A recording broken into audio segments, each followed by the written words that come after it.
hello, everyone, and thank you so much for joining us today. There she goes. I'm so excited to be here for our 23rd episode of A Girl Like Me Live, which is a live interacting streaming series which takes place once a month where we sit down and talk about different issues that affect and impact women. And today I'm so excited to be joined by Dawn Averitt. I'm going to allow her to introduce herself now. Well, Cece, I'm thrilled to be here. My name is Dawn Averitt, and I have a long history and relationship with the Well Project and HIV. I was diagnosed with HIV in 1988, so 34 years ago this past summer. I suspect there are people, Cece, you might be one of them, who have only been around or alive that long.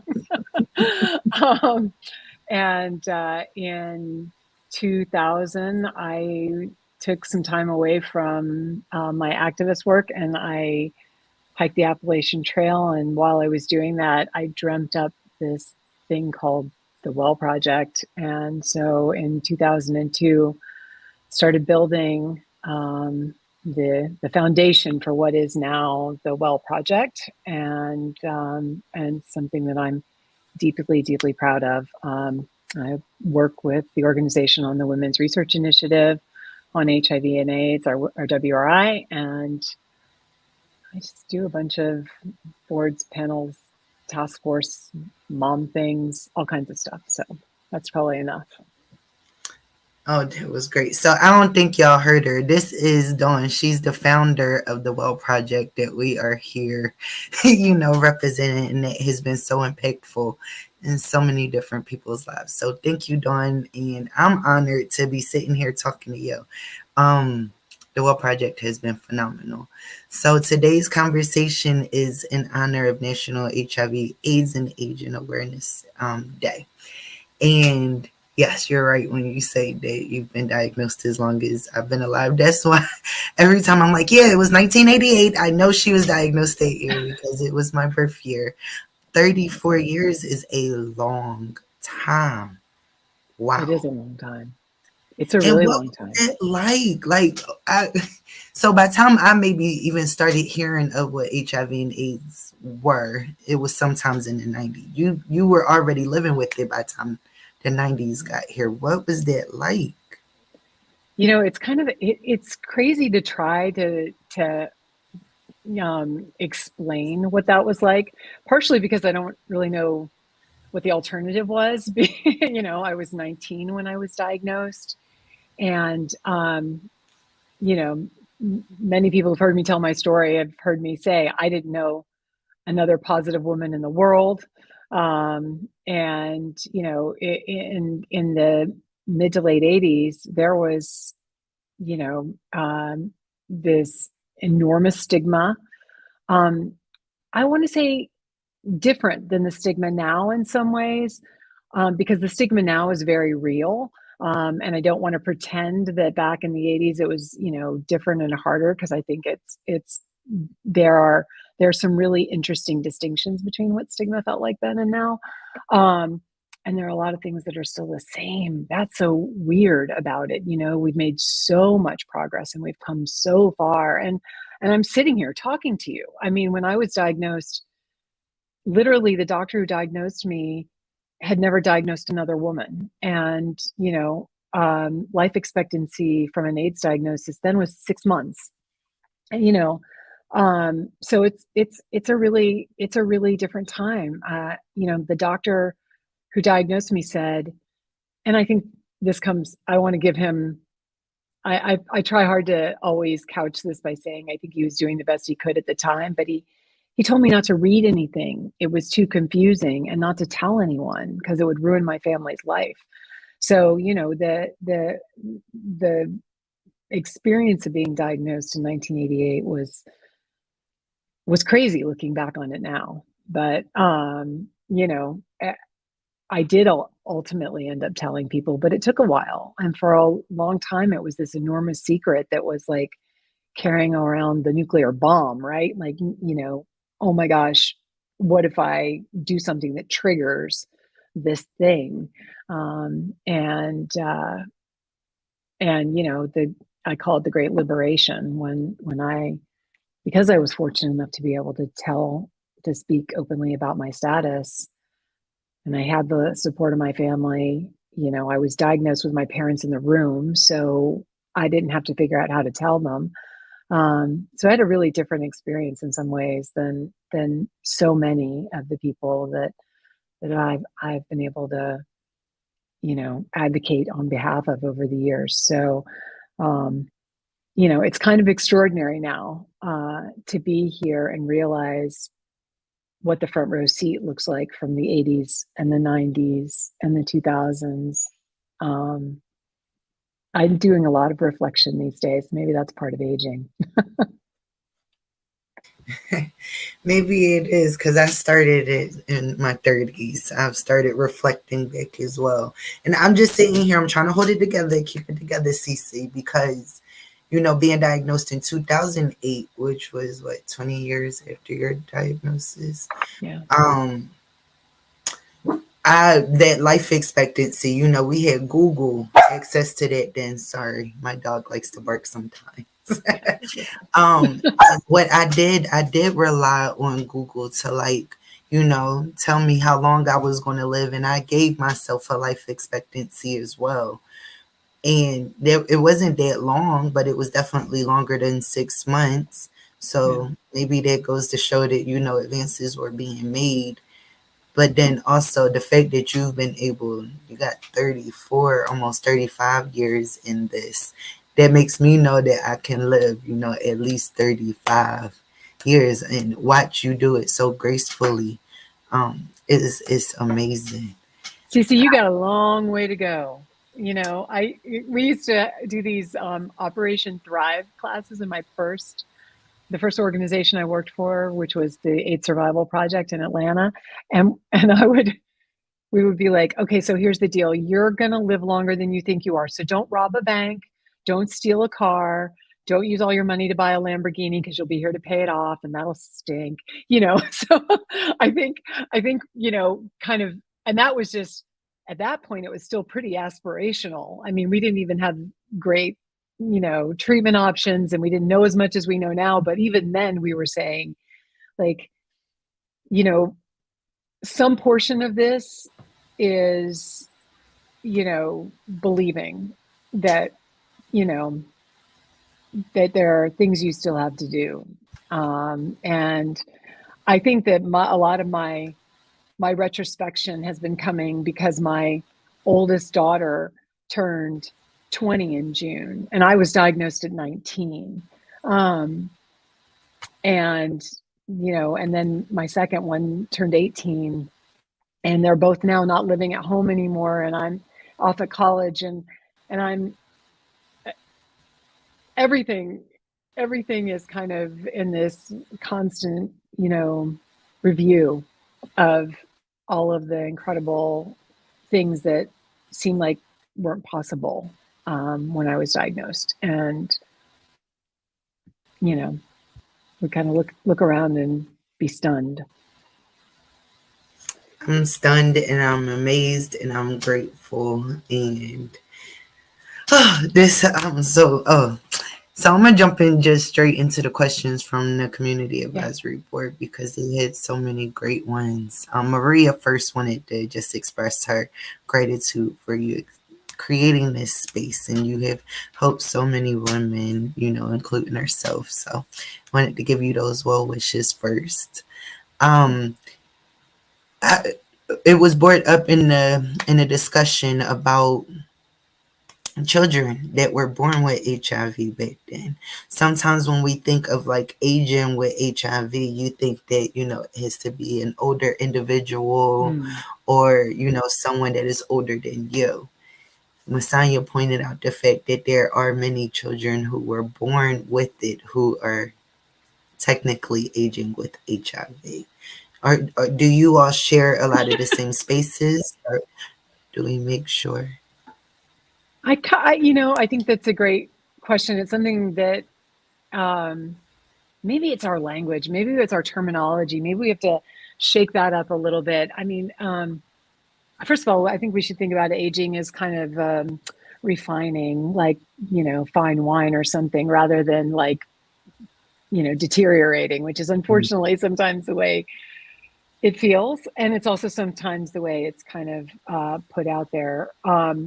But the experience of living with HIV over the long term for me is actually, I think that for me is in some ways front and center. That's big. That's bigger than aging. Aging is happening kind of, it's part of the context, but really what I think that we share, the people I know who were born with HIV and who are 25, 35, even 40 now, um, are um, are basically walking in some ways a very similar path to the one I'm walking, which is, you know, years ago, one of my activist friends and a very well-known gay male activist who I love dearly and have learned a lot from used to say to me, you're kind of our canary in a coal mine. And it's a horrible expression. And also, there's some truth to that. And I think those of us who've been living with HIV for a really long time, whether we were born with it, we were teenagers when we got it, or we were 35 when we got it. I think there are more similarities in that duration of what your body is managing and what you're emotionally and spiritually and psychologically dealing with. I think there are more similarities than there are differences. There are other things that naturally happen to an aging body, to a person who, much to my great dismay, I often think I should be able to do everything I did when I was 25 or 30. And then, my youngest says, "Hey, chase me down the road." And I think, why do my legs feel like tree trunks? um, but I think the point from my perspective is that the living with HIV over the long term is something we share. And that is, there are some big complications with aging, but there's some big complications with being 35 years old, having had HIV your entire life, and trying to make big decisions about whether or not you'll have children, whether or not, what kind of things that you need to think about as you're thinking about entering midlife. So I don't want to make it sound like living with HIV as a 53-year-old for 34 years is inherently harder. It's just different in some ways. Mm-hmm. Thank you for that. I think that these intergenerational conversations are so important, and just being able to see and hear the perspective of someone else. I have become wiser in my life and looking at the experiences of those who have, reached a greater age before I have. And I'm soaking it all and like, what do I have to look forward to? What are things that I can do, now that can make my life different, than maybe what someone else is experiencing. Yeah. And I appreciate it. You're getting so much love and kudos from the comment section. I just want you Oh, to know. Joe yeah. You talks can about her you can granny. you can tell them that I can't see the comments. I have to read through the bifocals, so I'll have to get to see them later, I hope. Intergenerational is brilliant. I cannot take credit for that term. I have heard that thrown around a lot. But yes, definitely, I appreciate that, and we need it. And the different age stages where we were diagnosed as well. Bridget, she talks about how women are diagnosed at different stages in Yeah. their life. What would you have to say to someone, a woman who was diagnosed maybe in their 20s or 30s or 40s? What would you have to say? Well, I mean, the first thing uh, the first thing I would say to anyone who is newly diagnosed is this is a part of your life, but this is not who you are. I think I have one of those great pet peeves. People will sometimes say, "Are you HIV?" And I'm like, "No, I am not HIV. I am Dawn.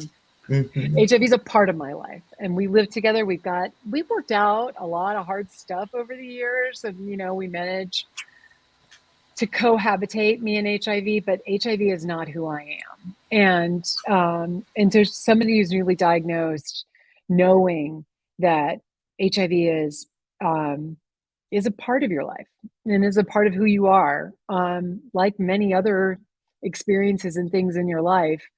Um, but the choice to live with HIV is something that only you can make. And in the early days, when you asked me about what it was like in the early days, there was a lot of dying with HIV, and totally understandable. We didn't know.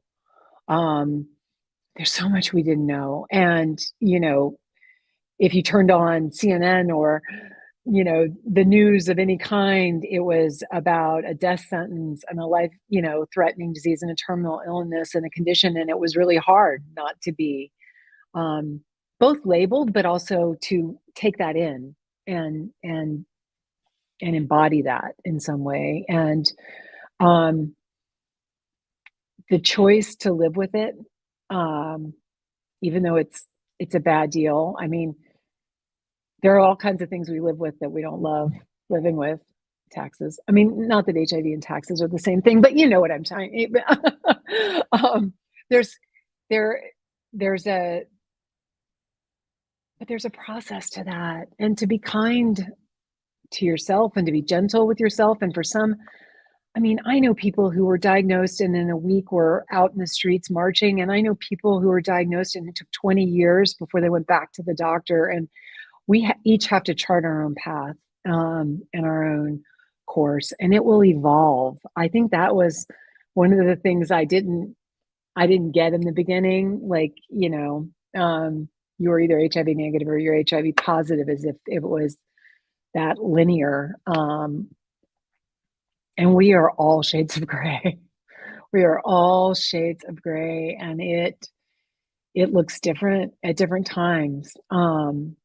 But we have so many tools, and you know biomedical tools are one piece of it, but we have tools like each other, like this is a tool. This experience of knowing and connecting and being with other people and being able to kind of look to someone else on those days when you can't look inside. I have so many of those days. I have had so many of those days where I have looked to all of you, um, and I have looked to the work and the passion and the kindness and the generosity of men and women of all kinds, cis, trans, non-binary, don't want to declare, buzz off, don't ask me. It doesn't matter. Like, the humanity keeps me going. And so to somebody who's newly diagnosed today, it would be this opportunity to say, HIV is a part of your life. Don't let it take over. Don't let it take control, because it's yours. Oh, you're gonna hear me crying. I had to really stay focused. So I'm I loved it. I had the thought yesterday of it's been 4 years since I've come online and professed my announced my HIV status. And before those 4 years, it was a decade of me feeling like I was by myself, like that there was no one else, that if I disclosed to someone that I would be the only person in their life that they knew living with HIV. So much of that. And since I have found community and connected to community, it has been life changing. Like, just knowing that there is a group of people, and specifically here at the Well Project, a group of women who understand at least that facet of my life, that understand that, yes, we may have other things in common, but this piece you understand. And I'm so grateful. Um, Cece, you have made such an impact on so many people's lives, and I hope you know, or you probably you can't know actually, but trust.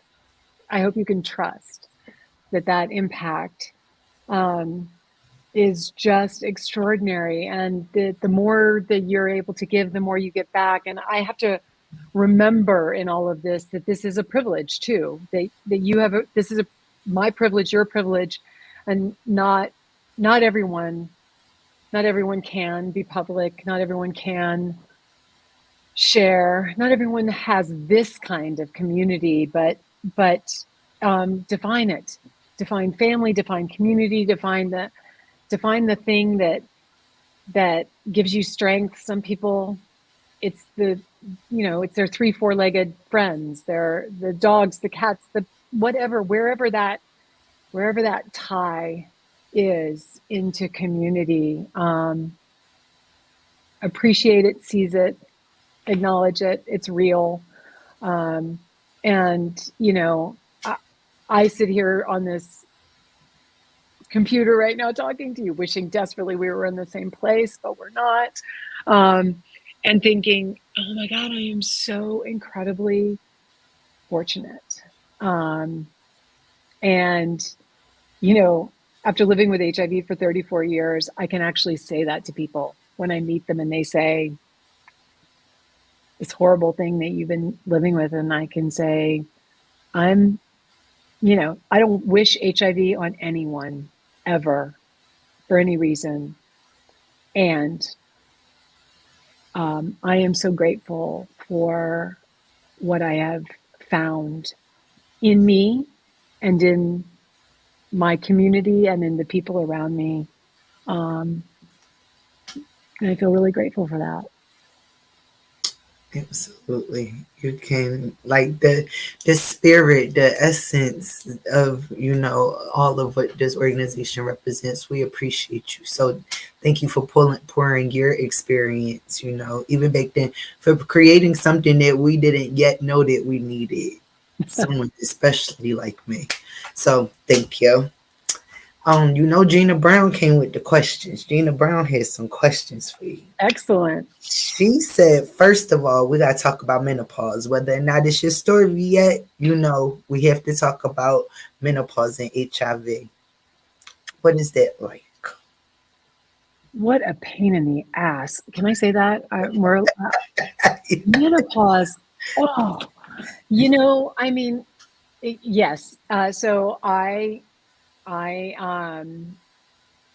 want a better term. I want a better name. I want to be like, I needed to make it part of my superhero cape or something because, boy, menopause just has taken the stuffing out of me. It's so frustrating from my perspective because it happens to all of us. It's a natural process. It's a part of being a woman, and and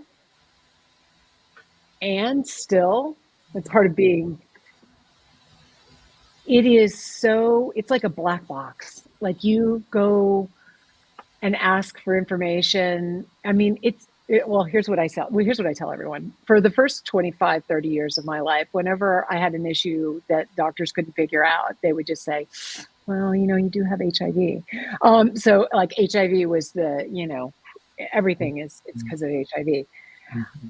When you get to be 50 something, in my case, 52, and I had questions, concerns, complaints, nobody even mentions HIV anymore. Now they just say, well, you are of that age, and menopause does cause basically everything, anything, whatever, whatever you want to blame on it, it's menopause.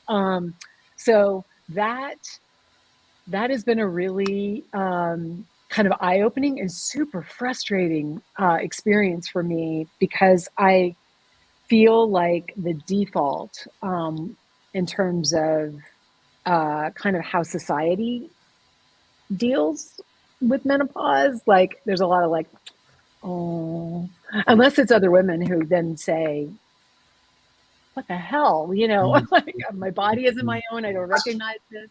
And then I meet women who are like, oh yeah, piece of cake. Really? Yes, there are women who think that this was no big damn deal, but that has not been my experience. My experience has been, um, it's been subtle. It is not. I have been not been one of those women who all of a sudden am drenched in sweat from head to toe, and have those. I don't know how they can even call them hot flashes, whatever, the hot hurricanes that come on. Um, but it's been emotionally how I process things and think about things. It's been sleep. Um, it's been just like processing what it is to be in my mid 50s and try to reconcile what is probably a normal process of thinking about your life and where you are in life with, and what does that mean with this, you know, condition I live with, HIV. So yeah, menopause is a tough one, I think, and it's not short for most people. It takes a long time, and it is. I think it's a moment where we have to. First of all, we have to participate in research. We have to tell our care providers and our thought leaders and everyone around us, even those who don't want to listen, that we need answers and we need to understand how, to stay well, to feel well, to be well. Don't just tell me to exercise more. Don't just tell me I should be eating right. How does this change how my medications work? What other things, do I want to do hormone replacement or don't I want to do hormone replacement therapy? What do you really understand about, cardiovascular disease and heart health, as we get older, and overlay years of antiretroviral therapy and all of this other stuff. So now I'm like sounding horribly pessimistic. It's not pessimistic. I'm just pissed off that we don't have answers. And on one hand, I feel like I've worked damn hard for the silver you see in my hair. And when my daughters were like, maybe you should, put a little color in there, I said, listen, I've, I've decided that this is my silver jewelry or platinum jewelry. And, I'm trying to embrace this, part of life. And there are so many amazing things about being in your 50s. I mean, the truth is, we'll bitch and moan and complain about it all day long. And then somebody says, if you could go back to being 20, would you? And almost universally, women are like, oh, hell no. No, no, no, no, no, no, no, no, Really? no. So let's not make it all bad. Let's not make it Okay. all bad. It's not all bad, but it is like, it's a little like somebody kind of rotates, your world a little bit on an axis, and all of a sudden everything's a little off kilter and you don't really know why. At least that's been my experience. I'm sure there's somebody who's been like, not a problem Oh, for me. well, thank you so much for sharing it. I just assumed that menopause just means that your body stops, like you stop in a cycle and you get hot sometimes. But the way that you have explained it, and what I have been able to observe from other individuals, like other women, my mom, and I and stuff. It seems like it does take you through something. Or do you find support again in other community, like pockets of community there? Yeah, and I think there's the crazy thing is there's stigma around menopause. I think there's stigma around menopause universally. I don't think that that's just for women with HIV, but overlay that with HIV. And there's real, like, there's a stigma. There's kind of a like, oh, everyone has to do this. Your mother did it. Your grandmother did it. Get over it. You know what I mean? There's a bit of a, there's not, there's not a ton of room, although increasingly more and more women are talking. There's not a ton of room for kind of openly saying, what is this? Does this make sense to you? Are you experiencing this? How do we navigate? And what do we tell the doctor when they're like, meh, you know, like how do we push through? So yeah, it's definitely something we have to do a better job of talking about. I wanted to ask you because you said earlier, speak to your providers, speak to your thought leaders. How, like, is it as simple as that? Like, how do we get the research done? Kind of alluding to Krista's comment earlier. How do we get the research done? So it's never as simple as that. No, the short answer. But here's what happens when I talk to my doctor and you talk to your doctor and Krista talks to her doctor and Bridget talks to her doctor, and there's more conversation and there's more pressure and there's more kind of openness and unwillingness to let their, kind of no answer be an answer, then you start to see momentum build. And then for those of us who do advocacy around research, we have something to use to capitalize on. We have stories, we have experiences, we have the ability to say, it's not just about me. Let me talk to you about these other women that I know and this other experiences that I'm having. And then clinicians who are tuned in start to say, I had no idea, but like 7 of the women I've talked to this week have the same thing, because I asked them and it turns out they've all had it and nobody ever told me. The point is that as we open those doors for conversation, we create momentum and we're able to leverage that momentum. I just screened for a clinical trial looking at heart health, cardiovascular disease one, because I want to know, I want to understand. I think it might look different in women.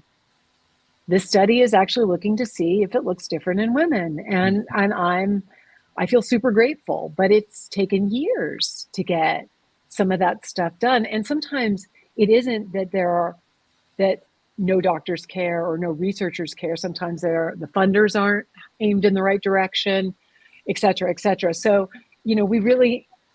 what we have is our voice.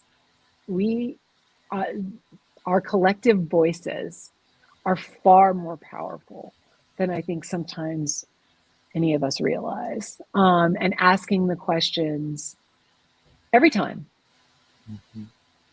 until we feel like we're getting the answers we need. I mean, that is what has driven. I mean, here's what HIV has. Here's what we have to be so incredibly proud of. The rate at which new treatments have been developed and our understanding of the disease has advanced over the last 2 decades is extraordinary. It's unlike any other disease condition out there. It is actually what was leveraged to respond to COVID was HIV, our experience and what we were doing and looking at in HIV. So that experience came from people not being willing to be told there are no answers, or we have nothing for you, or, check back next year. That came from us kind of saying repeatedly, no, we need answers, we need information, we need to do better. One of the challenges is sometimes we get the research out there and research has been really far from a lot of us and a lot of our communities, and there are lots of reasons to not trust it historically that undermine so much of what we do. So We have some hurdles, which is we can use our voices, but we also have to be willing, I think, to engage.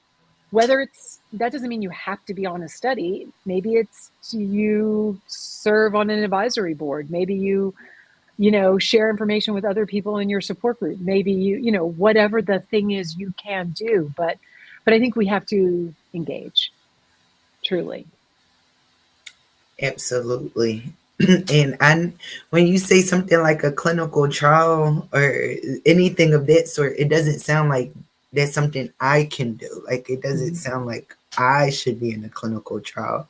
But just even opening my mind and the perspective that yeah, I can and you can study me because this is to help. And the change probably is not going to come as quickly as we like, but I am a big advocate for, saying something so that it's better for the people that come after me. And that's what you've done. That's what Well, you that is the gift of women. We are wired that way, right? There's this altruism, this like, well, how can I contribute? And that's beautiful. However, um, like it's interesting to me that you say that's not something I could do. Why? Because you don't know where it is, or because it's probably takes too much time, or like what is the why couldn't you do it it? sound like a clinical trial. Does it sound like it sounds too big? Like it sounds Yeah, like what? like professional, like Yeah, you have to be what's a specially clinical? certified. Yeah, I know. I well, I mean, so much of our challenge is language, right? Um, and people don't know that there are clinical trials that involve, procedures. There are clinical trials that involve medications. There are clinical trials that involve diagnostics. But then there are clinical trials which are also, or research studies that are just about your experience, like how do you feel on a day-to-day basis. There are research studies that just collect information about what your experience is and compare it to others' experience so we can learn more. So sometimes the term clinical trials sounds, like you said, like something you have to be specially qualified to do. It's, clinical trials, not on the space station. You do not have to be an astronaut. You can actually, you are an expert. I mean, you're an expert in HIV and living with HIV. Your experience is extraordinarily valuable. And that's one of the things that I think sometimes is hard for us to gather. I mean, we all deal with stigma on some level. I still deal with stigma. And I say that sounded very, like somehow I got the pass and I don't have to deal with stigma. No, I deal with stigma. Are you kidding me? And nothing worse than showing up in an ER and having to like tell the gargoyle at the desk what you're on, and go through all of the questions and all of that stuff. So you know uh, I just want us to make this stuff accessible, because this is how we learn, and it's how we well, often how we survive, but certainly how we contribute to our community, how we take that power. um, so a lot of the work that I do focuses on clinical trials design and development, and how to engage us, the people who really need to know and need to be a part. And so much of it is things like, you know, they can't do studies without us. If we don't participate, the studies don't happen, you know? So we are partners. We're partners. We're not subjects. Um, and I think so much about living with HIV, and for me, so much of my experience been about throughout this entire all of a sudden I can't talk. So much of my experience in this has been figuring out how to access my power.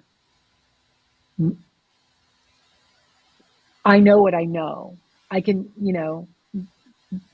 being able to speak truth, call it like it is, and use your words, tell your story when you want, on your terms, if it works for you. But there's so much power in that. And it's ours. It's yours. It's mine. And that power is the thing that kind of keeps us going when, there are days when it really stinks to have HIV.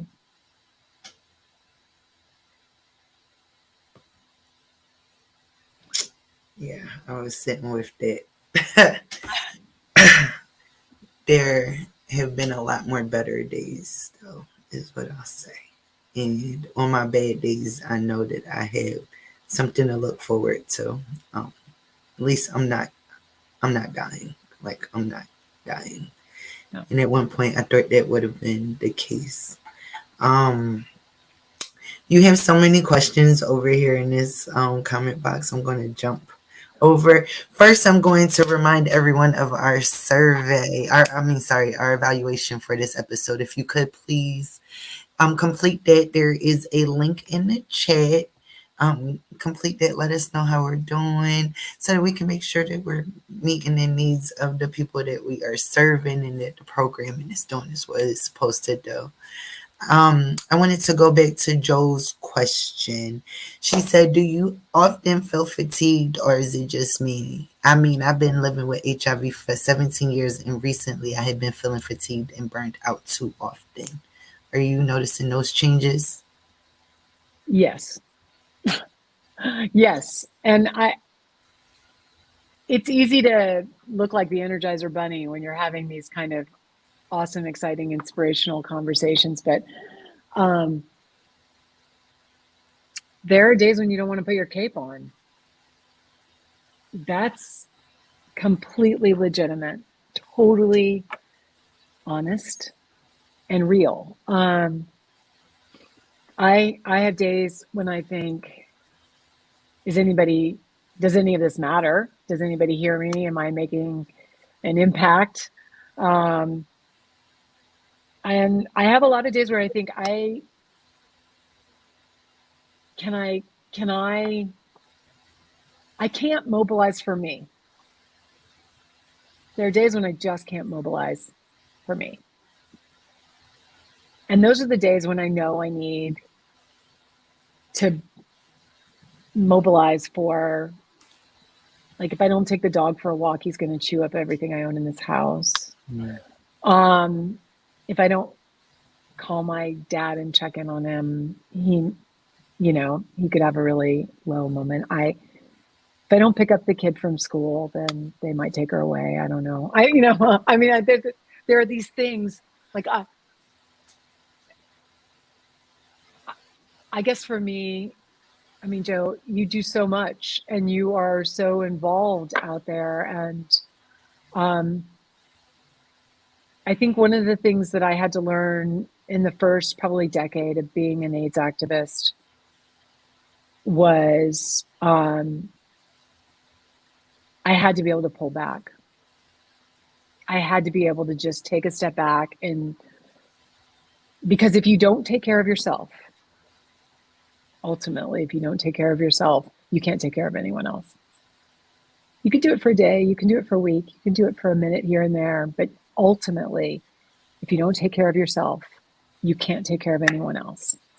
And so if that means today's not the day for me to do that long writing thing I've been putting off forever or whatever, and instead what I need to do is hike or shop or eat an entire thing of Ben and Jerry's by myself, or I don't know, go see some live music, or I don't know. Probably many of you have much better habits than I do, but anyhow, do something for myself. Then there's always tomorrow. then there's tomorrow. But if we burn ourselves up, there's not, then what do we do with tomorrow? So. Love that. Aw. Okay, I'm going to Olivia's because I just want to sit and just process everything that you're saying. It's just like so deep. I just want to go there with you.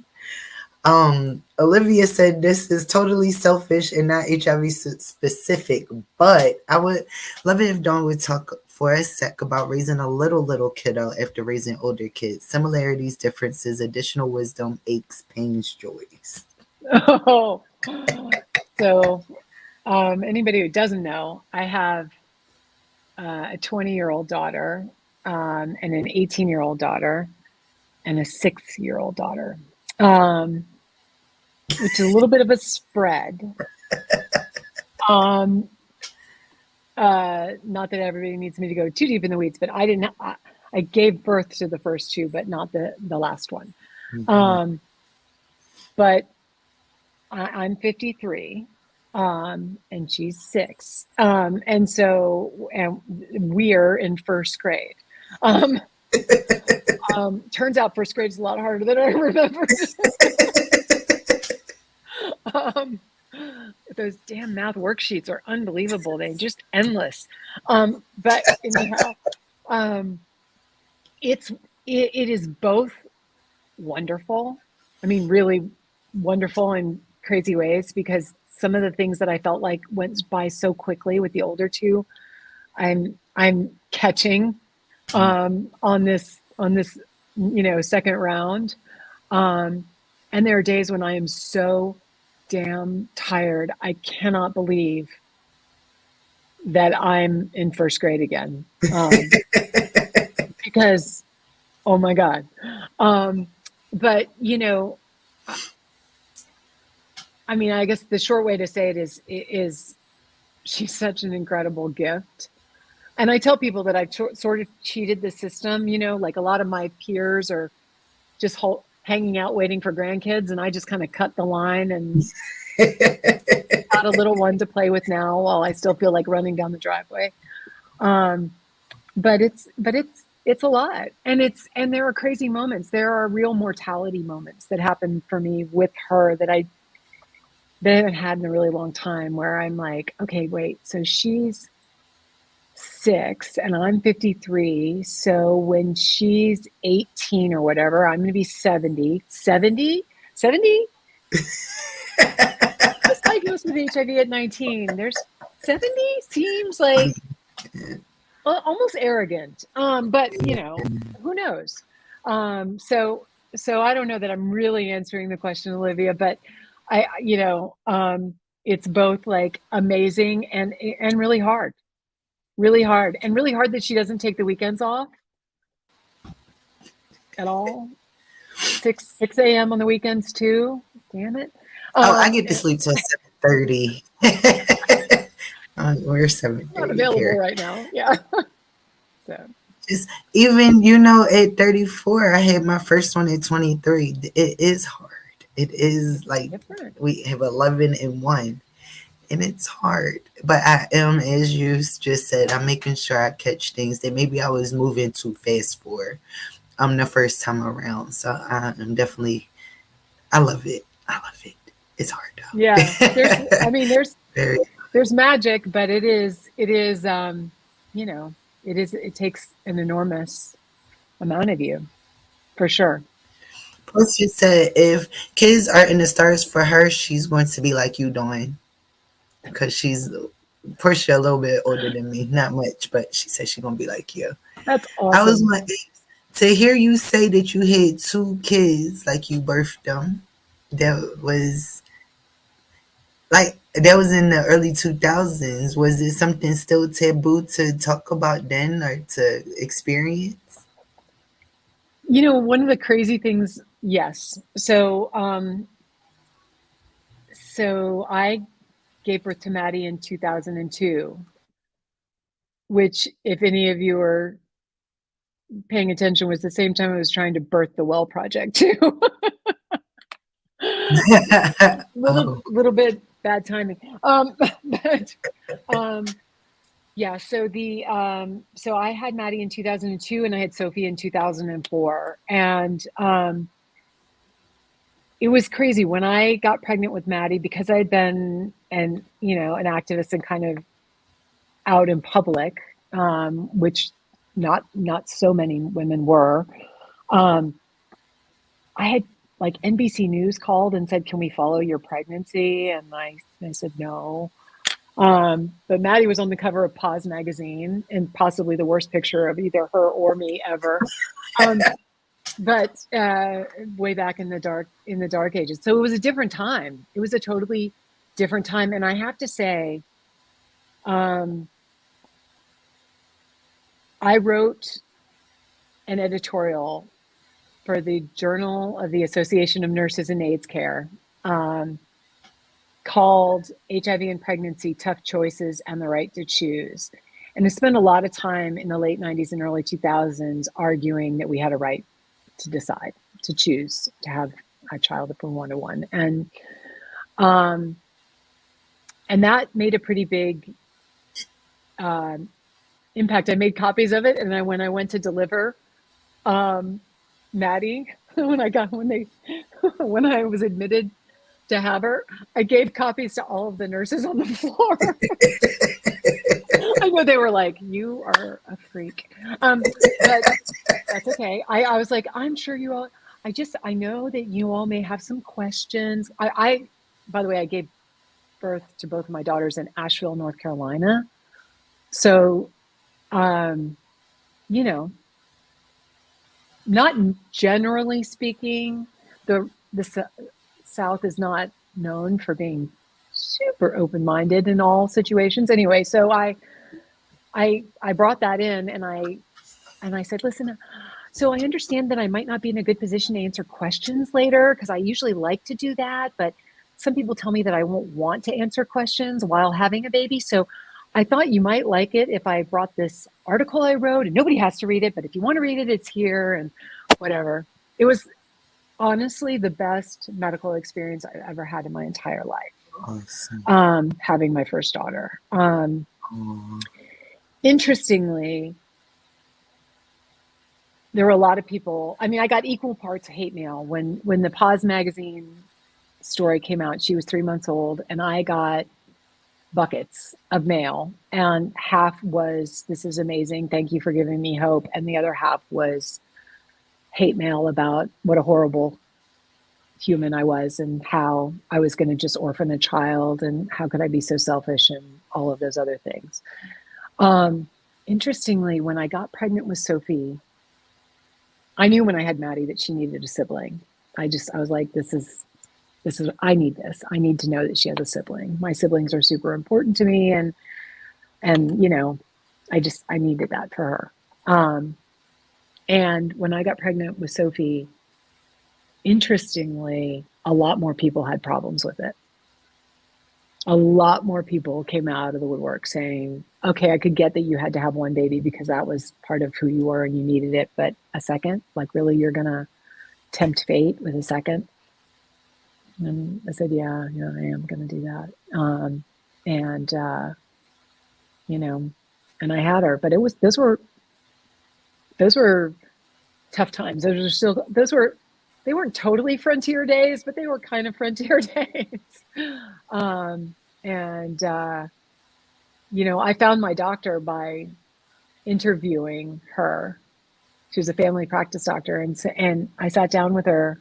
She agreed to go to coffee with me before I even started. And I said, "So here's the deal. I have HIV. I've had it, for 14 years.